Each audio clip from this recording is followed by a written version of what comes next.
स्वागत है आपका। ब्रेक के बाद कुछ दिनों की तनातनी के बाद इजराइल और हमास के बीच बंधकों और कैदियों की अदला बदली का रास्ता साफ हो गया है, लेकिन इससे जुड़े विभिन्न पक्षों के बीच युद्ध विराम के दूसरे चरण की बातचीत का अभी भी शुरू न होना एक चिंता का विषय बना हुआ है। इस सब के बीच इजराइल ने सीरिया पर कई इलाकों में बमबारी की है। एक रिपोर्ट आपको दिखाते हैं।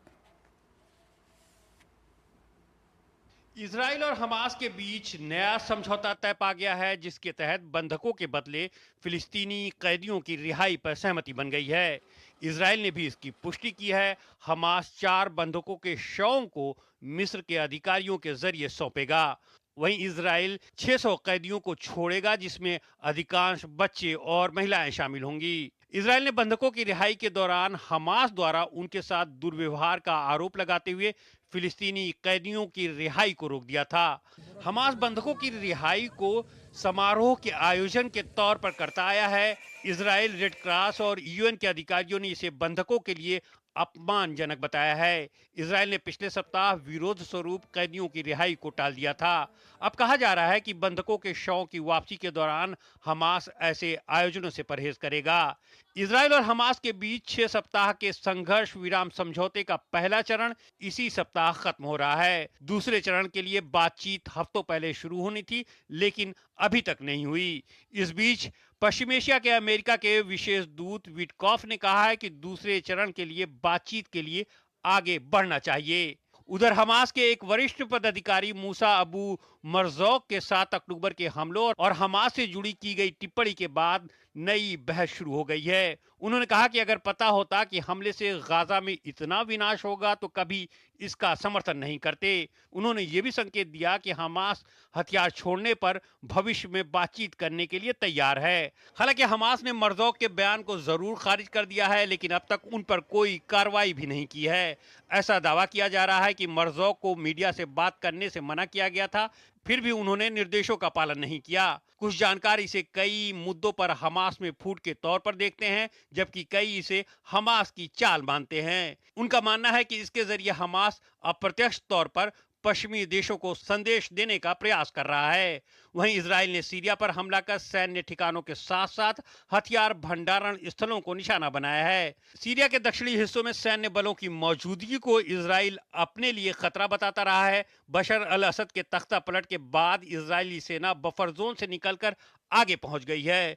रविवार को प्रधानमंत्री नेतन्याहू ने दक्षिणी सीरिया के असैन्यीकरण किए जाने की बात कही थी। हमारे साथ जुड़े हुए हैं प्रोफेसर स्वर्ण Singh, school of international studies JNU से। प्रोफेसर सिंह, अगर हम वेस्ट एशिया की बात करें तो काफ़ी वहाँ पर तनातनी देखी गई थी।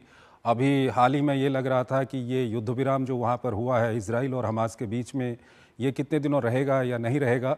लेकिन आज एक अच्छी खबर आई है कि कैदियों की अदला बदली और बंधकों की अदला बदली को लेकर के समझौता आगे बढ़ गया है।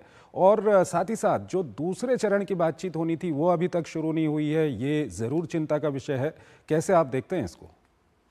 ये युद्ध विराम के पहले चरण में यहाँ करीब 1900 फिलिस्तीनियों को और 33 इजरायली बंधकों का आदान प्रदान होना था। उसमें लगातार तनाव इसलिए बना रहा, कई कारणों से तनाव बना रहा कि पहले तो इजराइल के बार बार उल्लंघन करने का जो कोशिश थी, हमले उनके होते रहे बीच बीच में, और फिर हमास की तरफ से जिस तरह से कैदियों से बर्ताव किया गया, बंधकों से बर्ताव किया गया, उसको लेकर इजराइल बहुत नाराज रहा। तो ये लगातार युद्ध में जो तनाव है उसके चलते मुझे लगता है कि ये बहुत कुछ ऐसा नहीं था कि जिसको एक्सपेक्ट नहीं कर सकते थे। एक्सपेक्ट कर सकते थे इस तरह की बात होना, थोड़ा बहुत आगे पीछे हो जाता है। अब फिर से क्योंकि अमेरिका लगातार इसमें रुचि है अमेरिका की कि युद्ध जल्दी से जल्दी खत्म होना चाहिए, इसलिए उनकी तरफ से लगातार कोशिश से ये कायरो में फिर बात होकर ये तय हुआ कि कल फिर से करीब 4 जो शव हैं वो वापस इजराइल को दिए जाएंगे और करीब 620 फिलिस्तीनियों को रिहा किया जाएगा। तो फिर दूसरे चरण की जो बात है वो या तो दोहा में या कायरो में शुरू होने जा रही है, ऐसा अमेरिका से संकेत आता है।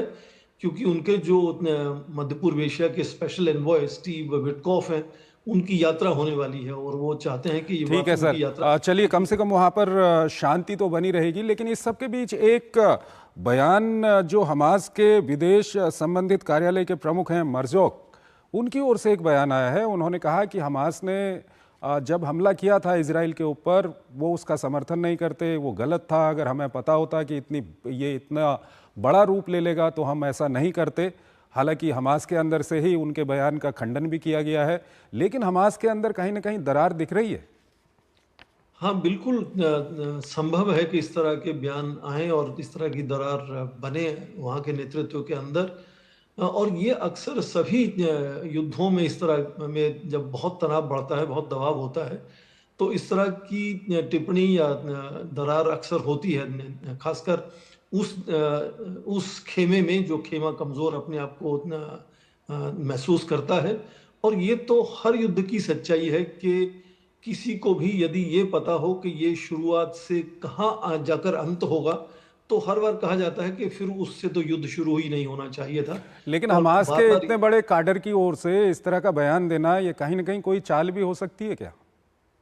हाँ, कुछ भी हो सकता है। आजकल तो सूचनाएं अलग अलग तरह से उनको मैनिपुलेट किया जा सकता है, किसी की भी आवाज में, किसी की शक्ल में कुछ कहलवाया जा सकता है। तो ये हाँ संभव है कि इस तरह का बयान अपने आप में कुछ मैनिपुलेशन की वजह से आया हो। पर ये ऐतिहासिक तौर पर देखें तो इतना जब दबाव होता है, विध्वंस होता है, आप देखें करीब 70% जो गाजा की इमारतें हैं वो या तो गिर चुकी हैं या डैमेज हो चुकी हैं। वहाँ शॉर्टेजेस हैं खाने की, दवाइयों की, वहाँ का hygiene, water, sanitation, health care सब तस्त-फस्त हो चुका है। तो ऐसे हालत में इतना जब दबाव बनता है तो ये संभव भी होता है कि नेतृत्व में अपने आप में तनाव में दरारें भी पड़ सकती हैं। लेकिन वेस्ट बैंक और जेनिन में जिस तरह से इजराइल वहां पर सैन्य अभियान चला रहा है, ये उतना अंतर्राष्ट्रीय सुर्खियों में नहीं है, या इसको लेकर के कोई बातचीत नहीं की जा रही कि वहां पर भी शांति हो?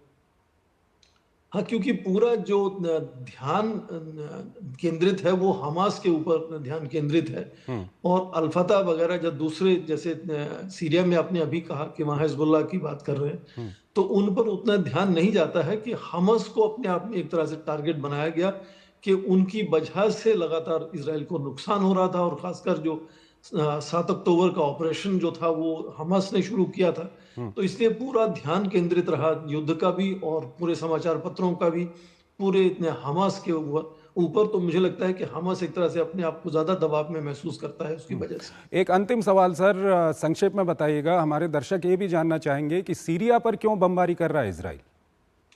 सीरिया में क्योंकि बहुत ज्यादा अस्थिरता है और जो HTS नई जो रिजीम वहां बनी है, उस पर भी बहुत प्रश्न चिन्ह है कि क्या वो वहां की स्थिरता को या इजराइल को खतरे को कम करता है या उतना ही रखता है या ज्यादा भी कर सकता है। इसलिए वो लगातार इजराइल अपनी जो ताकत का एक तरह से प्रदर्शन करना चाहता है इस सीरिया के नए हुक्मरानों की नजर में। तो मुझे लगता है उसका एक हिस्सा है कि वो लगातार ये जतलाना चाहता है कि HTS को बिल्कुल नियंत्रण में रहना चाहिए और कोई ऐसी सोच नहीं रखनी चाहिए कि वो इजराइल को नुकसान पहुंचा सकते हैं। ठीक है सर, बहुत बहुत आपका धन्यवाद। आप हमारे इस कार्यक्रम में जुड़े और इन दोनों ही विषयों पर आपने अपना काफ़ी महत्वपूर्ण विश्लेषण हमारे दर्शकों के सामने रखा, कई सारी जानकारियां भी रखी।